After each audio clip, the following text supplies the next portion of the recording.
On this episode of Narcissist Apocalypse Q&A, we discuss how trauma and abuse contribute to imposter syndrome.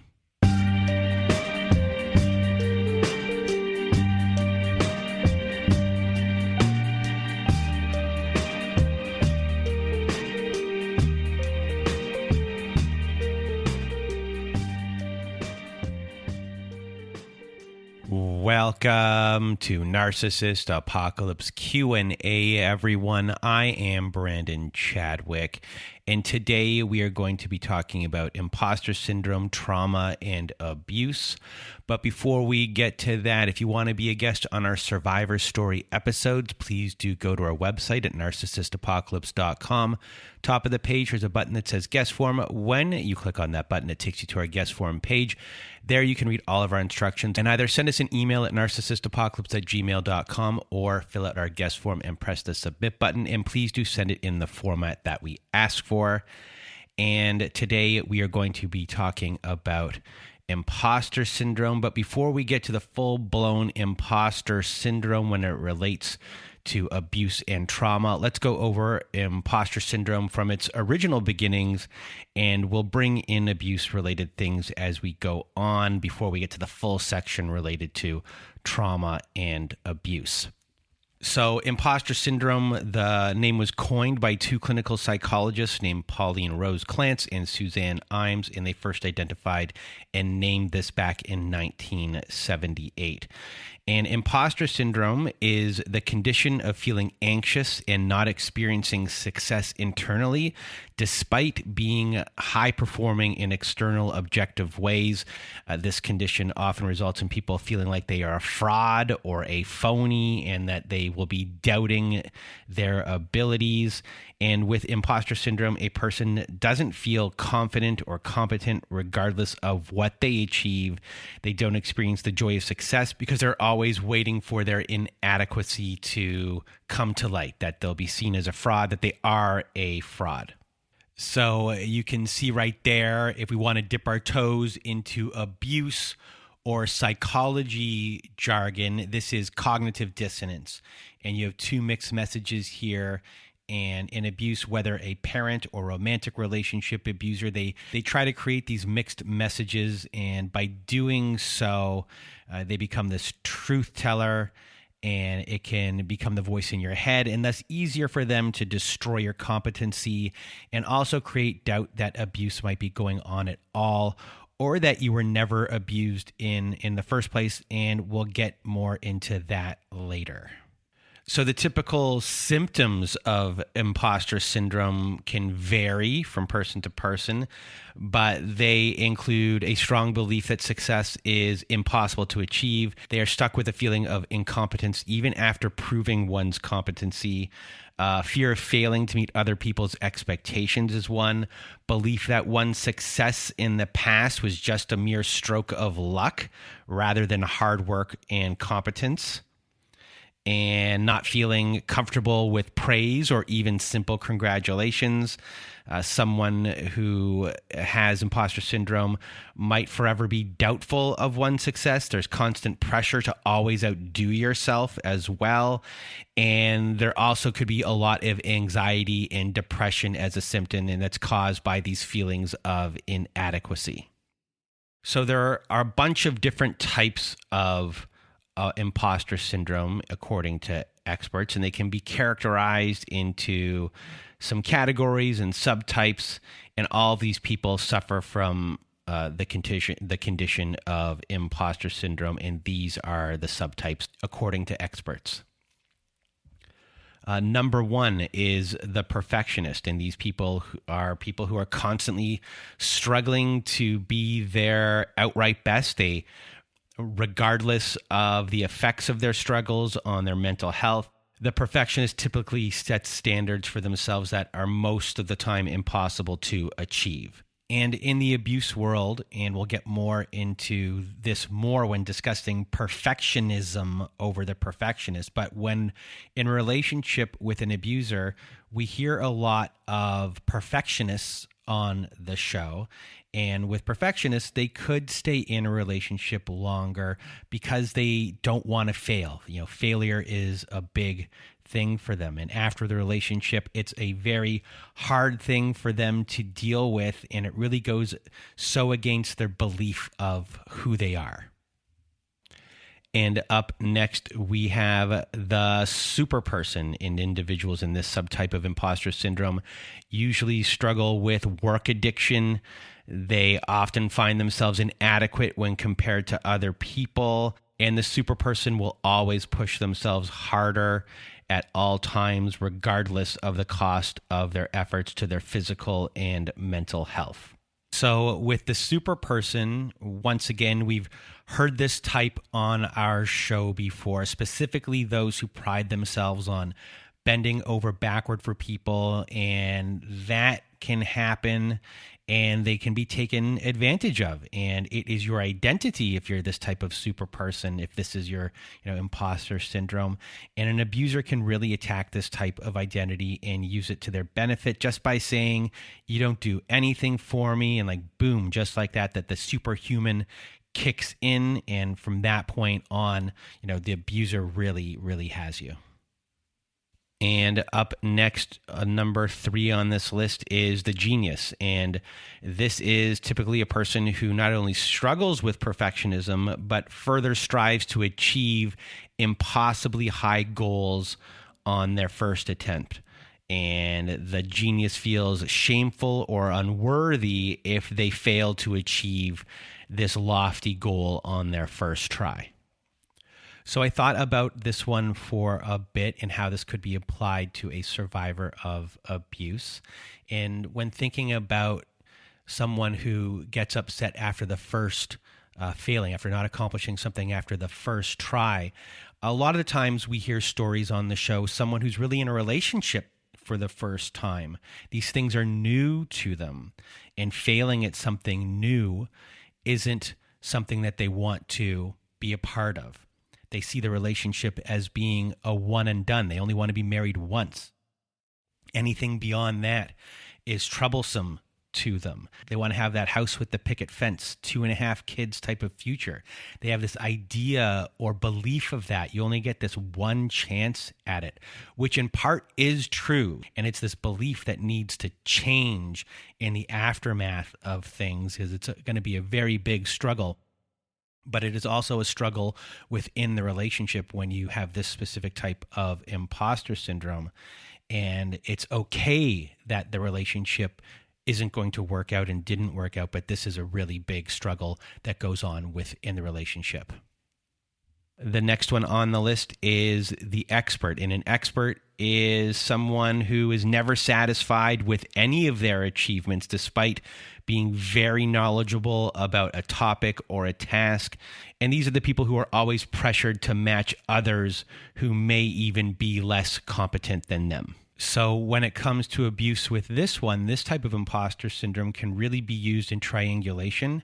Specifically, I think of a parent saying to their very competent child, how could you not be as successful as that other person we know? We both know they are as dumb as a post, but look at their job and look at how much money they've made. So they're doing this, comparison to you as someone who is less than to make you feel less than. And this is where the imposter syndrome here can happen as well. And up next, we have the soloist imposter. And the soloist imposter syndrome type is characterized by feelings of independence and the need to achieve success entirely on their own. This imposter syndrome type affects people who believe they must do everything themselves and that asking for help or support is a sign of weakness. And we can see this keeping someone stuck in an abusive relationship and not asking for help at all and not having the support from other people and thinking they can get out of it by themselves, and they're alone in this situation. They're not talking to someone. And when you're cut off and you're isolated and you might have shame and embarrassment for what is going on, the soloist can really get into trouble this way. If they're already isolated before, this can further isolate them and it can keep them in a relationship much longer. So up next, we have the noticer, and this type can't be proud of the work that they do. They can't be proud of themselves. They're always noticing the things that aren't right. They can see the things that aren't perfect at all. However, when it comes to other people whose work might not be perfect, they extend a grace to them and can be nice to them about the work that they are doing, but they can't do it for themselves. And so this person is a nice person, but just not to themselves, and they will just secretly believe that they will always never measure up, even though that they can see that someone else is on their level. So here is someone that has abilities but has no confidence really and is really hard on themselves. This can easily be exploited in a relationship, especially if you are helping build up your abuser and looking for the best in them. And they can butter you up, showing you that you do have all of these abilities, but once they do that, they can also tear you down. And once they can tear you down, they can just rip you apart. And then the next one on our list is the discounter. And the discounter automatically rationalizes away evidence of their own competence, their achievements, or high regard. People think well of me because they really don't know what they're talking about. This type of imposter doesn't value or trust the network of supporters that is around them. So they really start to doubt the quality sometimes of who they're comparing themselves to. I might have beat someone in a competition, but who was I really facing here? And, sometimes some of their work that they do, they could be ashamed of that work. And they might say something like, anyone could have done what I did here. It's not that, big of a deal. It's not a big accomplishment at all.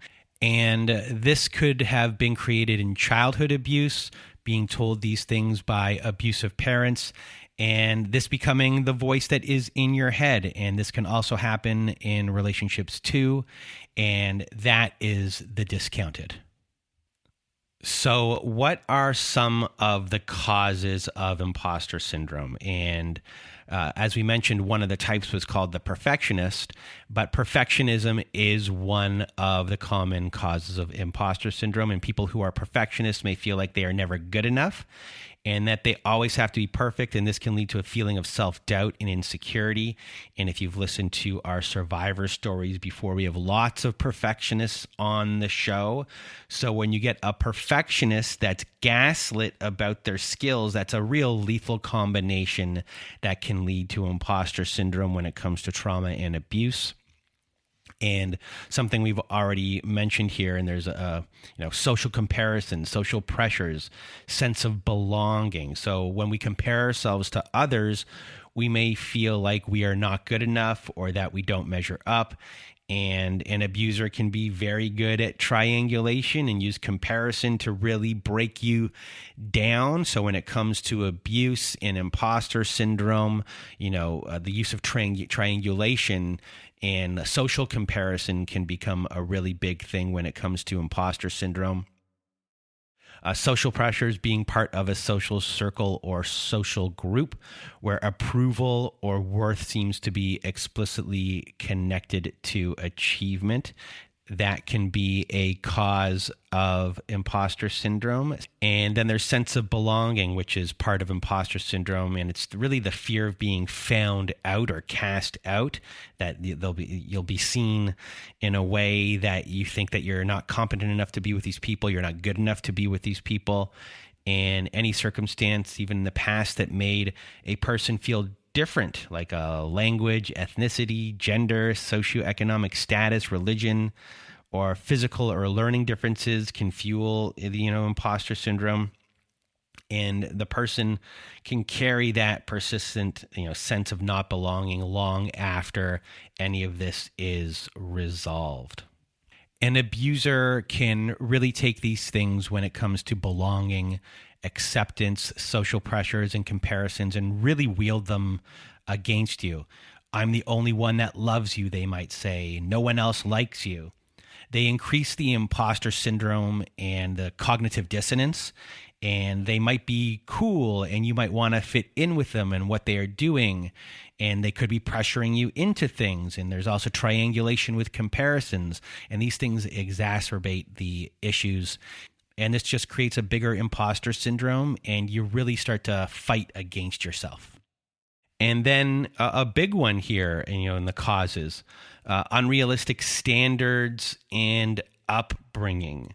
So if we have unrealistic standards for ourselves, then it is inevitable that we will feel like we are not good enough. We may feel like we have to be perfect in order to be successful. And this can be a huge thing coming into a relationship with being very hard on yourself, or just from growing up with parents who have these standards, who's kind of putting that on you, and you're not feeling good enough. Imposter syndrome can run rampant, and our parents and family members can play a huge role in how we view ourselves and our abilities. And if we are constantly told that we are not good enough, then there's a good chance we will become insecure and doubt ourselves. And many of you have grown up in a family that highly values success and had parents who might have alternated between, praise and criticism. And then also, you had families with a lot of conflict and there's little support. And, those people are prone to also feeling like imposters. So you can identify it as a trauma or even as an abuse. I said dance around it a second ago, but many might not recognize it, or some might be in denial, as it is very hard to face, which could be a part of imposter syndrome as well. Shame, etc., being a response of not wanting it there. There's not being good enough, and failure feelings surrounding these things too. So when it comes to abuse, narcissistic abuse, trauma, and imposter syndrome, relationships as a whole, you might be feeling that you aren't enough and you might not deserve the relationship that you are in. And this feeling can be really, drawn out in a narcissistic relationship. And, anyone who's experienced narcissistic abuse or abuse in general, can end up with, a case of imposter syndrome. And you might have been belittled, invalidated, gaslit, and this could be going on for a very long time. When that's going on, you're going to be feeling that you might be incompetent. And if you experience narcissistic abuse in childhood, these patterns can really affect the sense of self, your identity, your sense of competence. Second guessing and self-doubt might become your go-to. That might be your natural language. And that can go on into adulthood, and that feeling will stay with you. So one big thing I noticed when I've listened to the show, I hear so many people say, it's emotional abuse, it's psychological abuse, they didn't hit me. I also hear a lot that people had it worse.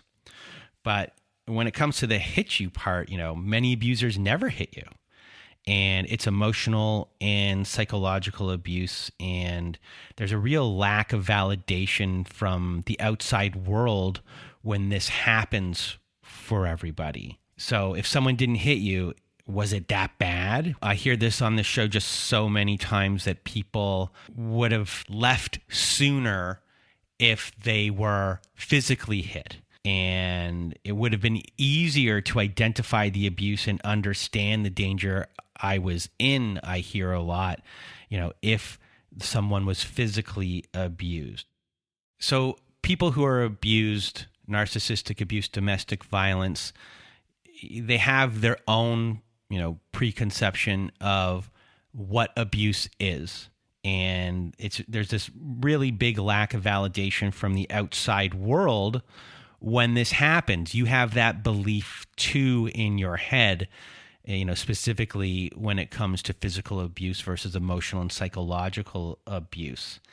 And even when I'm on social media, specifically when I'm on TikTok, I get many comments on the more popular videos of just people downplaying the severity of things, saying that that's just a normal thing in relationships, and they're minimizing and gaslighting all over again, and it makes somebody second guess all over again. And abusers are smart, and a lot of abusers, there's no threats in writing, and they might punch near your head and throwing things only close to you. We hear a lot of driving dangerously at high speeds, and you're begging them to stop. And, they make you believe that their anger was your fault. And if you were just more agreeable or more available, maybe they wouldn't be so angry all the time. There's a lot of gaslighting going on here too, in the emotional abuse and the psychological abuse. So when the abuse is not clear cut, because of society and because of everything that's going on, you're trained by society, by your abuser, that what you are feeling isn't valid and it's not real, and that you just might be an erratic, distraught person, that you're crazy. And as you're slowly convinced that your feelings aren't valid, that your thoughts aren't true, you begin to second guess your intuition, and it can take years to fix this, to get the validation needed by people in the know, people in the support community, in the domestic violence, narcissistic abuse support community, that what you went through is real. You were abused. You're not an imposter. These things did happen, and abuse was real. With abuse and imposter syndrome, it's just a chronic self-doubt that is created within an abuse survivor that just starts to override the proof that was always there. And it's just not in the form of a scratch or a scar or a cut or a bruise. It's there, and everyone who's listening today knows that it is there, or I hope that you get there if you have imposter syndrome. And surrounding yourself with the right people to validate your experience is a huge thing when it comes to imposter syndrome and abuse and trauma. And when it comes to trauma, how many times have I had conversations with people? They say to me, other people have had it worse than me. And this sentiment is a huge issue. And you might feel that your trauma is less than, and you are minimizing yourself. And that is a form of imposter syndrome. So let's say a trauma happened. You may not see it as one, or you may dance around it. And eventually, with the help of others like this show or support groups or your therapist, you can identify it as a trauma. And you might feel like you're exaggerating it by saying it was, like you're lying because you're comparing and you're minimizing, and you think you're an imposter, and you might feel guilt and shame and all of those feelings. But the truth is that you were abused. There was trauma, and your trauma is just as valid as anyone's trauma. And not dealing with it in that way is a disservice to you, because it needs to be dealt with, and you need to move through it, and you need to work on that trauma and healing that trauma. And by having imposter syndrome and saying that it's not as bad as someone else's trauma or someone else's abuse, you at that point might not even tend to what's going on with you, and you might kind of let it fester, and it might eat you up inside. So, just here to validate with what you're going through, that everything is real. And if you're suffering from imposter syndrome, it's time to maybe take a look at it and start healing the trauma that you've been through. So this next section might be a little bit redundant, but we're going to be incorporated anyway. And it is just, how narcissistic partners or family members can cause imposter syndrome when it comes to abuse. So according to research, narcissistic individuals subject their partners and family members to so many different types of devaluation, envy, and rage. And with romantic relationships, these individuals can belittle your skills, your abilities, your accomplishments as well. They try to control you, isolate you, or police you. and they want you to remain dependent on them. So their validation is the one that you're looking for, that you put all of your validation into their hands. So there are three main ways that the abuser instills a sense of imposter syndrome into you, the victim survivor. And the first one is to minimize or detract from your accomplishments, especially through comparison or by misattributing these accomplishments to good luck or chance. So what they do here is they may compare you to others to deflate your sense of pride in your achievements, or they may claim that you were lucky in accomplishing your goals and attribute it to your appearance or maybe the connections that you have, even though they might be very well aware of how hard you are working, how talented you are. And they also might say that, it was because of them that you achieved so much. And we hear a lot of that on the show. So number 2 on the list is distorting the positive qualities of their partners and loved ones to suggest that they exhibit the opposite trait. And what they do here is they just nitpick, the exact qualities about you that have gotten the most positive feedback from other people. And they do that to, really belittle you so they can control you. If they belittle you enough, you're putting the worth in their hands.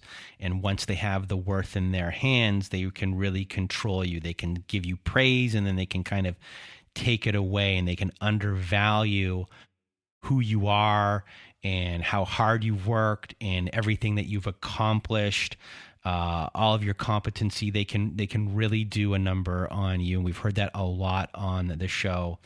And it can really make you view yourself as the opposite of what you truly are.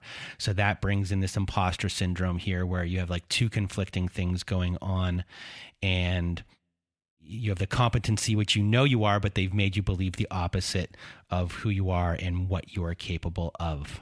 And number 3 on the list is the gaslighting of that didn't happen, you are misremembering things, or the minimizations of things, saying that this isn't that bad, or you're overreacting, or there's justifications like, I only did that because you did this first. It's sowing the seeds of doubt within the relationship to what's going on and will carry on in the aftermath of the relationship as well.